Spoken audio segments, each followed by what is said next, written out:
చిరంజీవి గారిని నేను తిరుపతి అసెంబ్లీ స్థానం నుంచి పోటీ చేయమని నేను ఆయన్ని అడుగుతున్నాను మీ ద్వారా. తప్పకుండా ఆయన గెలుస్తాడు. కాంగ్రెస్ పార్టీ తరఫున ఆయన పోటీ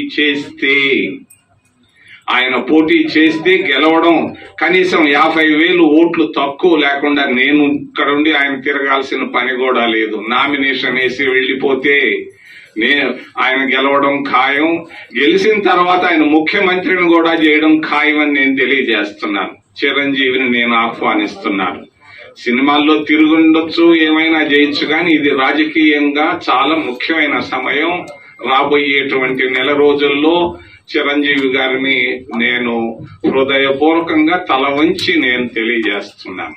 చిరంజీవి గారిని తిరుపతి నుంచి అసెంబ్లీకి పోటీ చేయమని, ముఖ్యమంత్రి అవడం ఖాయమని తెలియజేస్తున్నాను. కాపులు నిర్ణయం తీసుకోవచ్చు.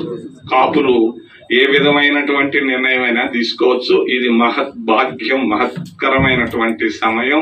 ఈ సమయం కాపులు తప్పితే మళ్ళా 10-20 ఏళ్ళు లోపల రాకపోవచ్చు అని తెలియజేస్తున్నాను. చిరంజీవి గారిని పోటీ చేయమంటూ కాకినాడ నుంచి సీతారాం ఏచూరిని పోటీ చేయమని నేను అడుగుతున్నాను. ఒకసారి మాట్లాడాను ఆయనతో. కాకినాడ లోక్సభ నుంచి సీతారాం ఏచూరి గారిని పోటీ చేయమని మీ ద్వారా నేను అడుగుతున్నాను.